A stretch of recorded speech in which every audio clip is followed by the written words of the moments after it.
नमस्कार दोस्तों। साल 2016 दुनिया का पांचवा सबसे बड़ा एक्सचेंज और डेरिवेटिव में दुनिया का सबसे बड़ा एक्सचेंज ने अपने आईपीओ के लिए आवेदन करता है सेबी में। एक्सचेंज है national stock exchange of India limited.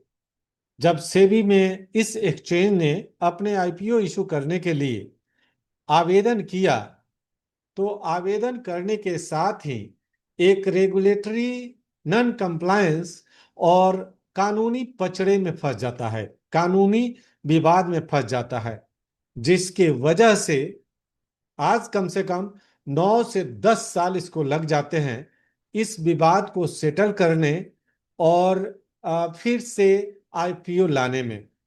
आखिर ये विवाद है क्या? क्या जो मैं आज तक आपको बताते आ रहा हूं कि ये जितनी बड़ी ऑर्गेनाइजेशंस हैं, ये संस्थाएं हैं, क्या कुछ लोगों को फेवर करती हैं?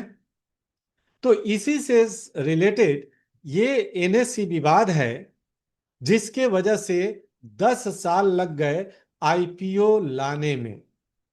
आज के इस वीडियो में इसी विवाद को डिटेल से समझेंगे और समझेंगे कि आईपीओ फाइनली आया तो ये आईपीओ क्या है, इसका लॉट साइज कितना होने वाला है, प्राइस कितना होने वाला है, और टोटल कहानी को डिटेल में तो समझेंगे ही समझेंगे, साथ में इसके अंदर जो डार्क रियलिटी है, जो डार्क ट्रूथ है, उसको भी समझने का कोशिश करेंगे। तो आइए वीडियो को शुरू करते हैं।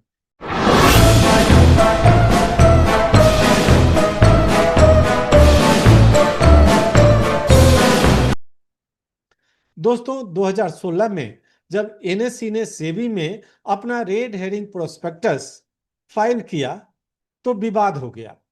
वो विवाद क्या था?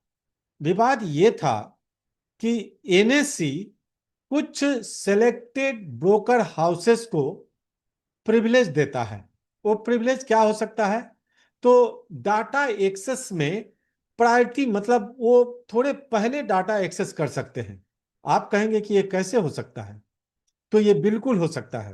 किया क्या गया था कि एनएससी के सर्वर के बहुत नजदीक उन कंपनियों, उन ब्रोकर्स के सर्वर को इंस्टॉल किया गया और उन ब्रोकर्स के सर्वर को लॉगिन एक्सेस थोड़ा सा पहले दे दिया जाता था।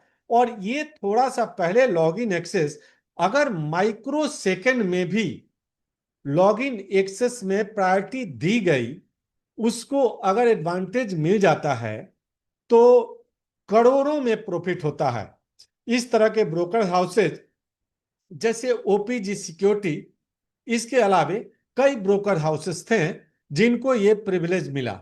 अब ये प्रिविलेज कैसे मिला, किस आधार पर मिला? जब ये फैक्ट बाहर आया तो बाकी ब्रोकर हाउसेस ने कंप्लेन किया, और कंप्लेन किया तो ये मामला फंस गया।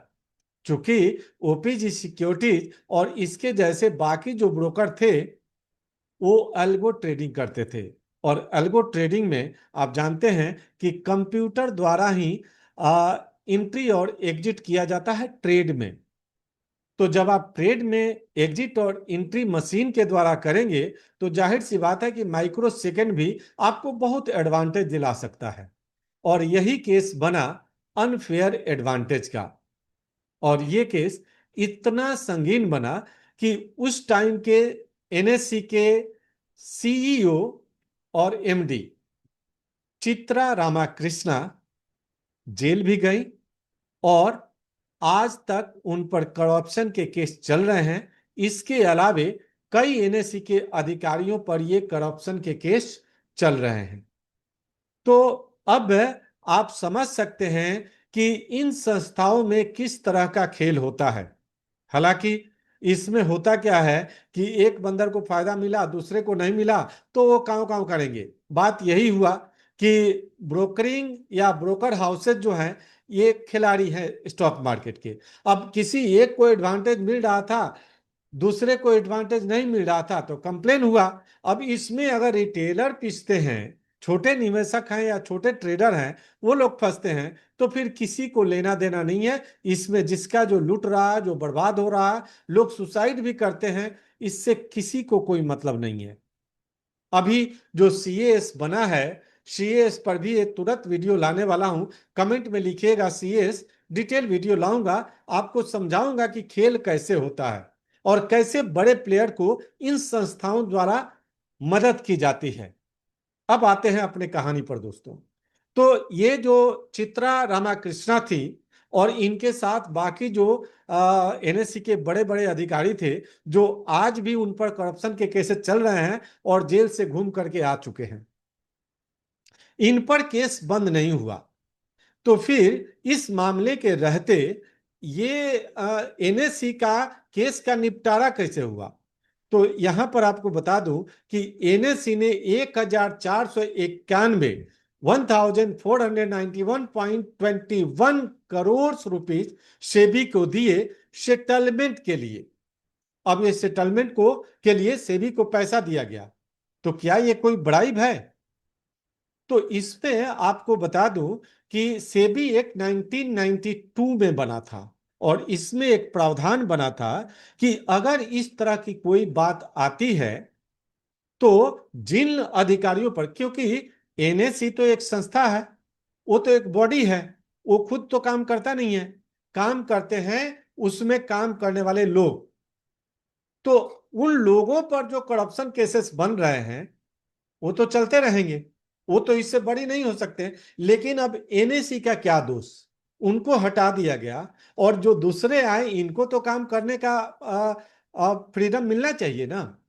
तो फिर ये मामला गया सेबी में और सेबी में ये प्रावधान के अनुसार टोटल सेटलमेंट कॉस्ट, अब ये सेटलमेंट कॉस्ट होता ये है कि इस केस को नकारा भी नहीं जा सकता और एक्सेप्ट भी नहीं किया गया है। मतलब हम ये नहीं मानते हैं कि हमने जुर्म किया, लेकिन जुर्म नहीं किया इसको भी एक्सेप्ट नहीं करते हैं। दोनों ही केस में केस चलते रहेगा उन लोगों पर। और इस जो एनएससी पर केस है, नेशनल स्टॉक एक्सचेंज पर केस है, उसको पूरी तरह से सेबी बंद कर देगा। जब तक बंद नहीं करेगा ये आईपीओ का रास्ता खुलेगा नहीं। तो सेबी ने इसका रास्ता 2026 में ये केस को पूरी तरह से क्लोज कर दिया और एनएससी ने 1491.21 करोड़ दिया और इस तरह से केस का सेटलमेंट हुआ। इसका प्रावधान है, प्रावधान के अनुसार हुआ। तब एनएससी का रास्ता साफ हो गया ये आईपीओ लाने के लिए। अब आईपीओ जब लाया तो ये आईपीओ क्या है, बहुत सारे लोग जानना चाहेंगे कि ये आईपीओ क्या है, किस तरह का, क्या ये रियली इनिशियल पब्लिक इशू है? तो नहीं दोस्तों, यहां पर आपको बता दूं ये ऑफर फॉर सेल है। ऑफर फॉर सेल का मतलब होता है कि एनएससी तो एक संस्था है और इस संस्था के प्रमोटर बहुत सारे लोग हैं, जिसमें एलआईसी ऑफ इंडिया है, एसबीआई है, बैंक ऑफ बड़ौदा है, बहुत सारे डीआईआई मतलब डोमेस्टिक इंस्टीट्यूशनल इन्वेस्टर्स या एफआईआई भी हैं और एचएनआई भी हैं, राधा कृष्ण दमानी जैसे हाई नेटवर्थ इंडिविजुअल भी हैं। तो इसमें सब लोग अपने हिस्सेदारी को नहीं बेच रहे हैं।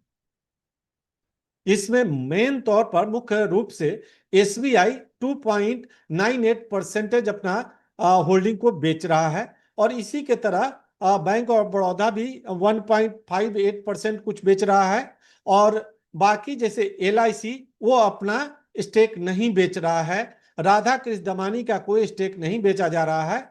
और इसी तरह के कुछ लिस्ट हैं, 10 जो प्रमोटर्स हैं उन्होंने टोटल अपना स्टेक बेचने का निर्णय लिया है, जो कि इनके सेल के बाद जो आईपीओ आएगा वो लगभग 4.98 से 5.21 लाख करोड़ का आईपीओ आने वाला है ये। अब बहुत सारे इन्वेस्टर इस आईपीओ के इंतजार में है कि कब आएगा, कहां लिस्टिंग होगा।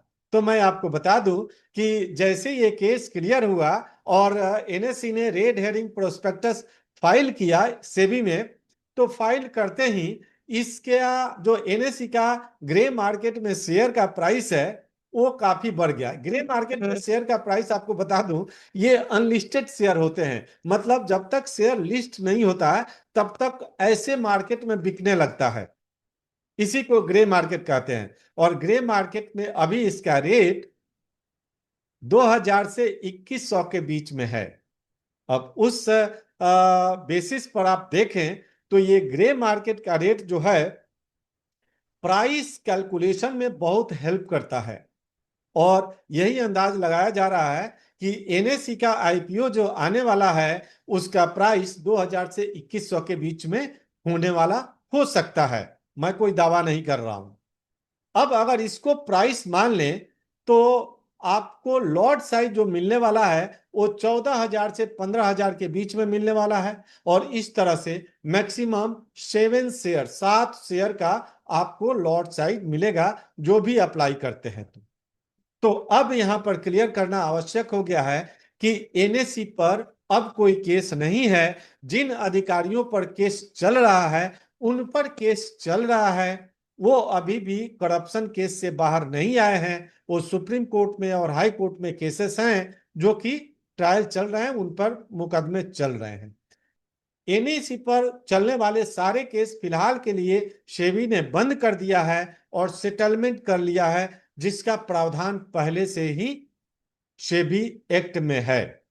तो अब एनएसई का जो शेयर है वो फ्री ऑफ लिटिगेशन है और कोई भी इन्वेस्टर उसमें अपना भाग आजमा सकता है। अब आपको बता दूं कि ये एनएसई का शेयर जो है इसका लिस्टिंग कहां होने वाला है। तो दोस्तों, एनएसई का शेयर का लिस्टिंग बीएसई पर होगा, एनएसई पर डायरेक्ट नहीं होगा, ठीक है। लेकिन ट्रेडिंग एनएसई पर भी होगा। लिस्टिंग जब बीएसई पर हो जाएगा तो ट्रेडिंग एनएसई पर भी होगा।